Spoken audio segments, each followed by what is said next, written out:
Alright, so I have finished Volume 2 of Monster, and I'm still very much enjoying the series, but I definitely enjoyed the first volume a lot more. Before we even get into that, let me address from previous video. So, the twin main villain of this, who I was calling the entire time John or Jonathan, this just shows how much my brain hates names. So I see this word and I'm like, oh, that is totally John. I am reading this. I actively know I am wrong right now. And even into this volume, I'm like, still John. I can't look at this word without seeing John. It's not. It's Johann, which with the German pronunciation is Johann. And my brain just goes, nope, that is John.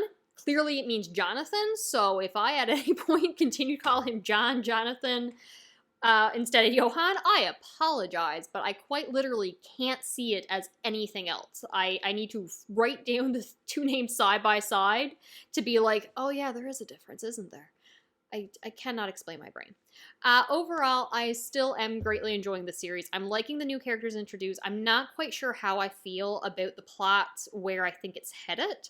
So right now, my issues are going to be around the spoilers, the split or multiple personality discussion. And so the guy with the fingers and the police detective guy, investigator, he thinks that Tenma has a split personality, and it's the reason his other mental self is who's committing these crimes. And at the end, it's sort of revealed that it's actually Johann who is the one with the split personality, and it's a monster inside of him that's committing these crimes. And I'm quite honestly just not sure how I feel about that. I still haven't completely ruled out the possibility that Tenma is having like a mental break and his alternate personality is the one who's taken on the identity of Johann to kill people. And that scene we had with the guy who likes the clocks that ends up being killed by Johann in that, was it the garage or something, abandoned building? Tenma was the only one who's seen him, so I was like, oh, was he really seeing him, or was it actually himself, and his brain just can't process it because of all the issues that was going on before and his identity complexes of being a good doctor, the political side of everything, and just what deserves everything. I don't know. I don't think that's what's happening, but it wouldn't surprise me if it was. I would not be opposed to the idea of supernatural, actual monsters and demons, but that's just me. I like supernatural twists, so I don't think that's going to happen, but again, it'd be fun if it did. But if it's just straight up that Johann has the split personality and that's why he asked his sister to kill him and shoot him in the head, I don't know how I feel about that idea going forward. We shall see. We shall see what happens, in this manga, because it's awful early in the series to throw something like that in if it's not maybe a misdirect. I am definitely liking the themes of this, but I think I need to go and do a history class about the Berlin Wall and the fallout after it, because we're definitely getting into more of that, the social economical issues of the time, and I want to fully understand some of that going forward, so I need to look into some of that. I adore the themes presented in this, especially the first chapter, or the beginning little arc, and the end one. So Tenma had been kind of contracted out against his will as a black market doctor, and he is willing to let this terrorist die so long, because you just killed a bunch of innocent people. I'm not going to help you. You can shoot me. I'm not going to treat you. And then once he sees that this man is afraid of death, he's not fully a monster, he is human, seen him as such, like, I don't think you're a monster, that is when he offered medical care, healed him so the police could arrest him.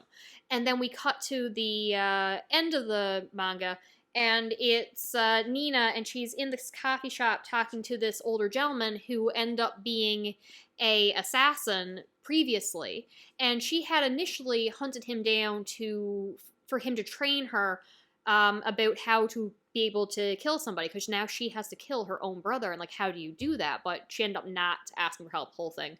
But she did get some advice from him, and he's like, it's easy to kill somebody, you just have to stop seeing them as human. So Tenma offered the medical intervention when he saw this man who was still human. And this assassin guy saying that you can kill somebody if you don't view them as that. So I like that kind of like tie in there. Again, and then I like the socio-economical stuff between the racism for Tenma being Japanese in Germany after the fall of the Berlin Wall and all the issues there. You have the brought in of a Turkish neighborhood who, again, faces a great amount of prejudice.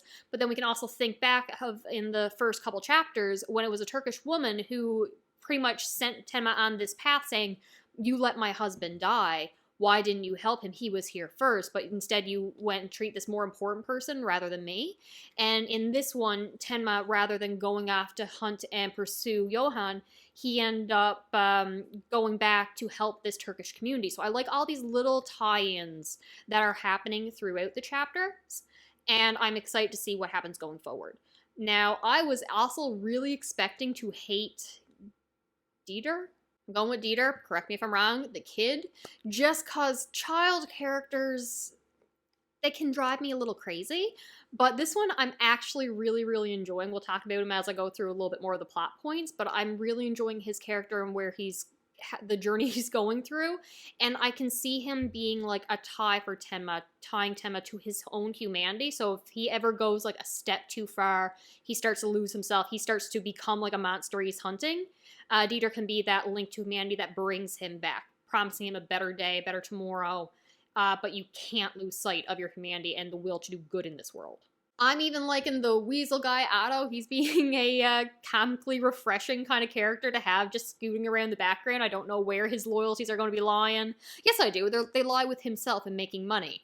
But he's kind of fun. I'm loving the girlfriend. She is going off the rails, unhinged, and there's nothing I love more than an unhinged narcissistic character. I want to see what happens to her, whether that be redemption arc or just full-blown, my God, how wild can this go? I don't care. I don't care. Like, she's burning down houses and being like, yeah, this is all Tenma's fault. I love it. I love this. We got more background with the detective guy and his family. So we're diving into the characters. I really enjoy that. But at the same time, some of the characters, full-on neo-Nazis, are just here being evil for the sake of evil.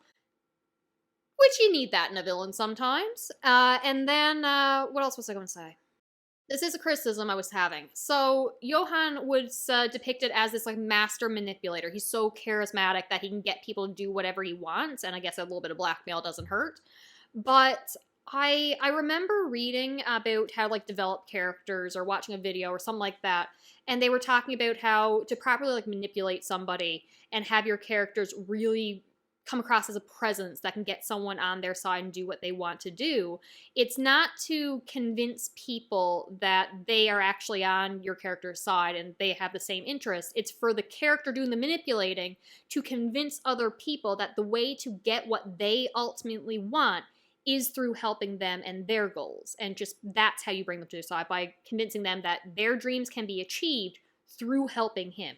And I don't get that impression for Johan. I feel like I'm being told multiple times that he's so charismatic that he can just talk you into doing whatever, but I'm not. I want to see more of the how he's doing it, the word choice used, what he's promising people, and then I guess once they get so down deep and he's had them do all these things, then you're just blackmailed and you're too far in. I just want a little bit more of how he is manipulating people, because we have a child who convinced a bunch of people or orchestrated the ideas of just full-on battle royale murder in an orphanage. So I just want, how did we get there? What is he doing and saying? So going a little bit into the plot of this one, we are introduced to Otto. I'm going to probably refer to him as a weasel a lot. And he has broken into this house of a murder victim. He's there to ransack, rob, get some money. And he runs into Tenma. Tenma pulls a gun on him, and then the actual police show up and they both have to run away. Weasel guy learns Tenma's a doctor, wants to make a lot of money because he owes people a lot of money, and says, hey, you're a doctor, black market, we need a doctor, I got some people, they're willing to pay cash and a lot of money for you to fix them up, takes them to them, turns out to be a group of terrorists, and part of why they killed some people was to assassinate one specific person. Due to when the Berlin Wall came down, they more or less lost everything as people came in taking jobs, and just their economy went down and they lost their lifestyle, and they blamed this one person for it. So in the resulting, I think it was a bomb, a young kid was also killed, and they had known he was there, but didn't care because of taking out this one person was more important to them. And Tenma is refusing to treat them, even with a gun to his head, saying, "You're going to have to kill me. I'm not offering any medical assistance." But then once the terrorist says, like, he's not going to do it, like, I don't want to die, but I know he's not going to help me, even if you threaten him, talking to his partner, Tenma again sees that humanity in him, sees that he's not truly a monster. He is afraid, and monsters wouldn't be afraid. So he does end up treating him enough that the police can come and arrest him, but he doesn't take the money, which Otto is pissed at. But Otto is also the one who sent the police there with the tip, hoping to get a bigger payout that way. And again, I like that Otto, this weaselly little man, is just like out for himself and to make some money. So I think that's fun. Then we go to Tenma looking into the orphanage that Johann had been put in because he was separated from his sister. She went to a girls' orphanage, he went to the boys' orphanage, and he tracks down a Dr. Hartman. Is it a doctor? Chairman? I think he was the coordinator of the orphanage. Something like that. He had a job at the orphanage. So he wants to go there to talk about Johann, only for him to run into this little kid, Dieter, along the way. He's kind of beat up, so he's just kind of tending to little bumps and bruises, talking to him about soccer kind of thing. And then he goes to Hartman's place, and when he gets there, he's overly friendly. The smile is forced. You can tell immediately something is not right. Something is not right. So then Tenma, not picking up on this social cue, sees Dieter come in. It's like, "Oh, this is who you're staying with. Yes, I'm fostering the boy. He's an orphan as well." And it's so sad that the orphanage had got shut down, but there was an incident, and we're left to wonder what it was that happened here. But Hartman's like, "I can't talk about it right now, not in front of the boy. Come back later. We'll talk about it then." Tenma goes and ends up, as the store is closing, it's like, "Hey, can you spare a minute? I just want to buy a soccer ball for this kid." Buys a soccer ball, comes back, reminiscent of the clock all over again. Because when he comes back, the Dieter is down on the ground, bruised and beaten, so it's very obvious that this Hartman guy has been abusing the child. So Tenma, not having none of it, pulls his gun out and threatens to shoot the coordinator guy. And he's just like, "You can't just do that. I know who you are. The police will be here. I'll turn you in unless you walk away." And he's like, no, I'm taking the boy. You can turn me in for all I care." Puts Dieter over his shoulder in his arms and takes him to a hospital, telling them, "Do not release this child into anyone's custody but mine. Yeah, I know I have no documentation. I know I cannot prove to you that I'm the guardian of this child, but just do what I say." They do not do what he says, and when Hartman shows up later to take Dieter, they obviously let him go with it. Tenma did not think that part through. But Tenma goes to the girls' orphanage to talk to them about what happens, why the boys' one is like burned down, and about Nina as a child and what she and her brother kind of went through. The director there is, because the orphanage is still active, is just like, "Oh, what a shame that these children went through the times of war, the times that they were growing up. Nina was such a sweet girl." Talked about the boys' orphanage, like, "Don't you lump me in with that experimental place." Like, they were actively doing experiments on these children to turn them into soldiers, heartless, remorseless, to like beat all the empathy out of them. Like, can you imagine what kind of person this child would, or these children would have grown up to be? And then, God forbid, we were all put on a gag order after the incident. And Tenma's just like, "What happened there?" And she's like, "Everyone was killed." And we're like, "Oh my God." So then it's revealed that Hartman was actually in charge of that kind of incident as well. So Tenma goes, sees Dieter's missing, goes back to the apartment, trying to find anything to lead him to where Hartman and Dieter was, ends up going to the orphanage, because obviously that's where he is. And we learn that it wasn't the experimentations that made Johann kind of crazy. He was already like this. Like Hartman saying, "We could never have created Johann. He was in a league all his own. We've never been able to duplicate it." And that's what I've been trying to do. I've been trying to make another Johann, but none of them are like him. Having Dieter beaten in this chair, looking over the steps, and he's just like, he doesn't see what Johann had seen. That at 10 years old, this child instigated the murder of like 50 people, adults and children.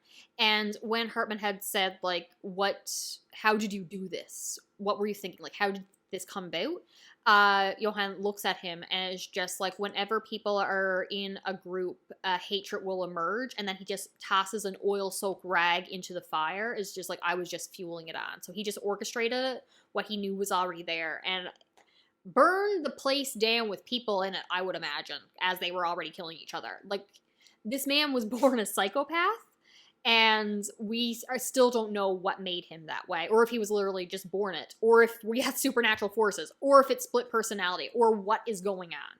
But no, the most emotional and best part of this little section would have been definitely Temma calling out to Dieter and just being like, come with me, walk away from him.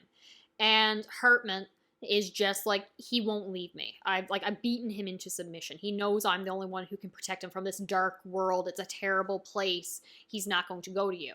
But still, Dieter looks at Temma, and he is reminded by Temma saying, the world is not dark. Tomorrow will be a good day. And he stands up and he's walking towards him. And Temma saying, Hartman, you touch that child. You make one move, I'm going to shoot you dead. Come to me, Dieter, it's okay. And Hartman's just like, no, Dieter, don't go to him. You stay with me. I love you. You have to stay with me. And he's ignoring all the Stockholm syndrome and abuse and everything that he's been through. He's ignoring everything Hartman's saying. He's like, no, the world is not dark. Temma says it's going to be a good day. I'm going with him. And he makes it to Temma. I adore that moment. And throughout the rest of the series, Dieter is just unwavering in his faith in Temma. Temma's saying, listen, you can't stay with me. You have to go to school. You have to make friends. I don't need to go to school. I don't need to make friends. I have you. Hey, go to this orphanage. They're good people. No, I'm going with you. And he is not this melancholy, I don't know how to explain it. He's just being a kind of normal kid that's got through a lot of trauma, but he's playing with his soccer ball. He's looking for a good future, and he just believes in Tenma and wants to stay with him. And again, he's not annoying me, so good for this character writing. I'm enjoying this child.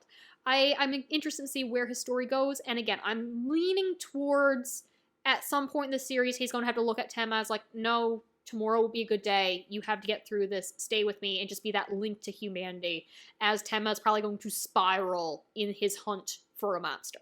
The next section, we follow this small town doctor as he's just going around seeing his patients in this little town, and he gets a call saying, hey, one of the local drunks was hit by a car. A Good Samaritan stopped, gave first aid, did something to clear his airway, like, we need to get you back to the hospital right now. Gets there, finds the note from Tenma saying, hey, here's the charting of everything I did. Buddy didn't want to go to the hospital because he said he couldn't afford it. Here's some cash. Take care of him, please. Doctor is pissed, royally pissed at Tenma, and goes to hunt him down. Nurse behind him being like, but what about the patient? And he's like, he's already been treated. Let him recover. Hunts down Tenma and Dieter there at a restaurant and is just like, how dare you offer me money? Tosses it on the table. I already know this drunk guy got no money. I would have treated him anyway. Don't come in like some hot shots thinking you're better than me. Tenma apologizes. The guy covers for him with a local policeman, and they together go make rounds for the community members. We meet his not girlfriend, but mother of a police officer that Buddy's in love with, who is suffering from a brain issue, I can't remember which. And Tenma has to perform this extremely dangerous, complex surgery. And the police officer busts in, like, mid-surgery, being like, I know who you are. I've already locked everything down. Come with me. And Buddy's like, he is trying to actively save your mother's life right now. No one else can do it. So back the hell off. So I love this small-town doctor standing up for Tenma. And then after the surgery and everything going well, the police officer just being like, I guess I'm calling in that I made a mistake. It wasn't actually you I seen. I'll get the roadblock blocks lifted. You're a good man. Thank you for saving my mother. And the doctor had a issue with he missed signs of a disease in his own wife, so he doesn't feel the need or deserve love, and that's why he won't approach this new lady. There's a whole thing there, and Tenma just being a good doctor who wants to help people. So when the small town doctor's just like, stay here, we'll keep whatever secrets you have from the police, you'll be safe, you can treat people, good life, like, we need you here. Tenma's just like, no, there's someone out there I need to kill, but you can keep Dieter and there'll be a good spot for him to live. The small town doctor, again, is just like, you're a good man, you don't actually want to kill somebody. He's calling after him as Tenma's walking away, and he's realizing that Tenma's going down a dark path, looks to Dieter and just like, go with him, you're going to need to pull him back someday. And I really, I like that little scene there. I also like the moments with, what's his name? My God. Lunge? BKA? Something like a guy with typewriter finger hands. He's always typing to remember things. So we get moments with him going after some political buddy for the death of a prostitute. And he's talking to his boss, who's telling him to back off the case because it's career suicide. And he's just like, you'll protect me. It's fine. I'm just doing what I'm doing. And he's like, no, I can't keep this out. There's too much political stuff going on. You have to drop this. And he's like, no, I'm not. I know I'm right about this. I know he's responsible. And he's like, don't tell me you're doing this for justice or morality or anything like that. He's like, morals? Justice? No, I'm doing this because a woman was killed and I'm going to find out who did this to her. But that ends up costing him pretty much his job when the political buddy commits suicide claiming innocence, and all the fallout is falling on him. We also get how much he put his job over his family, completely blocking out his wife and daughter, who both leave him. His wife was having an affair because he had checked out the marriage, and the daughter just hates him more or less for not being around. He was just an absentee father. Even though he was in the house, he was just always working. So he has lost his home, his marriage, well, not really his home, but his job and like respectability in his career.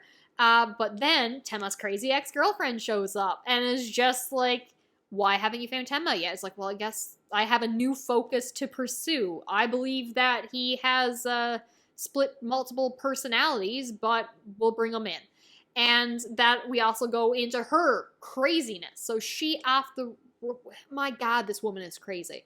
3 failed marriages, blaming Temma for everything, starts an affair with a gardener who he absolutely loves her, and she's just using him. But then she has a moment when he invites her over for Christmas and with his daughter because his wife has left him, and she just thinks that, you know what, maybe he can make me happy. Even this is after she had laughed at him at the mere idea of him being enough and him to make her happy, and just tosses him out saying that she was using him. But she's like, he's a nice guy. Maybe I deserve just a happy life. So she's bringing a present for him and his daughter to his home, only to look in and see that his wife has returned, and she just breaks again as like someone else has left her and she has nothing of any emotional value.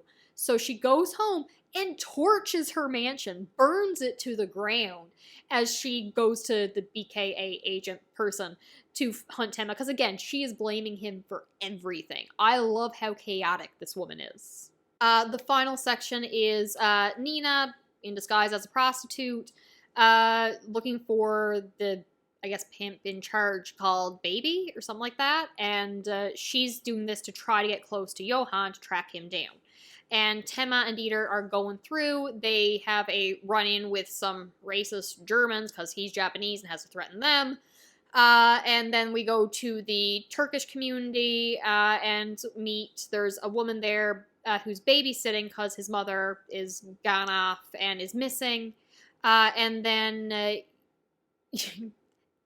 Temma gets hit by a car and taken to the basement to be kidnapped and mildly tortured because neo-Nazis are planning to make Johann the next Hitler. It's all over the top. Like, I don't know how. You know what? I like a crazy story. I like things when things go off the rails crazy. But I'm just wondering how insane my suspension of disbelief can go, because when your villain is the Nazi organization wants to make him the next Hitler because of how charismatic and they think he'll bring a new age and just Aryan race kind of thing.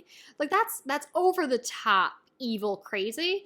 And then everyone else who knows Johann or about him is just like, no, you don't understand.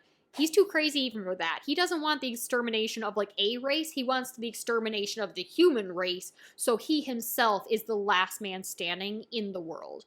Like, he's too crazy for you guys. I don't know how I feel about how people are worshiping him to, like, comparing him to Jesus Christ. I don't know how I feel about that part of this section. But Tenma ends up being rescued by Wolf, who was in charge at the orphanage, and we think would be a bad guy, and he is. He's done terrible things, but he is so terrified of Johann that, again, this Johann's overwhelming presence in this story is causing so much fear in people and being able to manipulate so easy. I just want to know how he's doing it. I want specific examples. I want to see it, because we don't even see Johann through this entire manga volume 2. He's just a presence. He's just like literal writing on walls, sending Tenma messages behind pictures and on water tanks to manipulate him in some way. And I it's probably a good choice. I like his presence, but I just want specific examples soon, hopefully in the next one. So Tenma goes to Wolf, who's his bodyguards has more or less kidnapped him again to bring him there for a conversation. And Wolf is just like, I want you to kill Johann. As if that wasn't already what Tenma was doing. I'm like, you didn't have to bring him here for that. Nina had been captured, and she was being used as bait to draw her brother out, only to realize like everyone had already been killed not long later when she goes to leave, because Johann was there or sent someone there to take care of everybody. But she had met the mother of the one with the baby, and she had explained that, hey, this organization is planning to burn down my home, save my child and everyone there, please. So her and Dieter have gone to try to warn people, and Tenma, realizing Dieter didn't make it, goes to the organization. And I really like this moment here, like I said, because we have him turning away from the mission of going after Johann to go save this Turkish group community. And I like that for his character. Like, he realized, I can chase after Johann right now with the help of Wolf and his bodyguard hitmen people, but I need to pretty much betray them, hold a gun to their head for them to let me out, so I can go save this community. And there's more racism towards Tenma, as they're like, why should we trust a Japanese person to be telling us the truth? We get so many right-wing plots being told to us all the time. We can't react to all of them. But then this older man comes up and says about a general who saved a bunch of Turkish people in the war, and that he could be telling the truth. He has a good feeling. They believe Tenma, so when the fire starts, they're prepared to put it out. But then Nina ends up at a different area saving Dieter and the weasel guy, Otto, because they have been kidnapped. So everyone's getting kidnapped left, right, and center in this story arc. Every time they get out, someone else grabs them. Otto had been focusing on stealing a rug during this fire, by the way, because he thinks he can make a lot of money off it. And then they realize that Otto is just like, hey, if I was setting this up, this would all be a decoy, because the wind's going to blow in this way from the river. I know these docks. I know this area. This is the location I would actually set the fire. So they go there, and they're able to take down the guy who's about to light the fuse using the rug. So Otto kind of saves the day by having that rug, but it was not his decision to burn it. And then we finally get the police showing up, Nina and Tenma on the run, only to look at this water tower saying a message from Johann saying, help me, the monster inside me is about to explode. So he's actually the one with the split personality, not Tenma. Or are they the same person? Is it all a figure of his imagination and Tenma's actually doing this? I don't actually think so, but I don't know. Literally all I know about the series is apparently has like the best villain. So I'm excited for the development of Johann and any twists and turns with his character and what made him this way. But I'm definitely going to take a little break to look into the history of this time period as well. The final chapter is just Nina training the same way Tenma had been training. So she's now an expert marksman as well. And she had tracked down this former assassin. She got that advice from him. And I like the idea about the consequences. So when you pull this trigger, you have to accept the fallout. And both Tenma and Nina both want to be the one, or feel it's their responsibility to take down Johann, and they don't want the other to do it. So Tenma had tackled the guy about to start the fire because he didn't want Nina to be the one responsible for shooting him, stuff like that. And I'm just excited to see where these characters ends up and what they end up doing. So that's what I got for this volume here. Again, greatly enjoyed it. Really, I really enjoyed it. I have no genuine complaints. Just a little bit of, I wonder where this is going to be headed. But my main thing was just I love the first one so very much more. All of my anxiety. And while this one had some sensitive topic matter, I just want a little bit more for storyline. I'm just excited to see where it goes forward, okay? There's no genuine complaints. I'm going to start the next volume soon. I will talk to you later. Bye.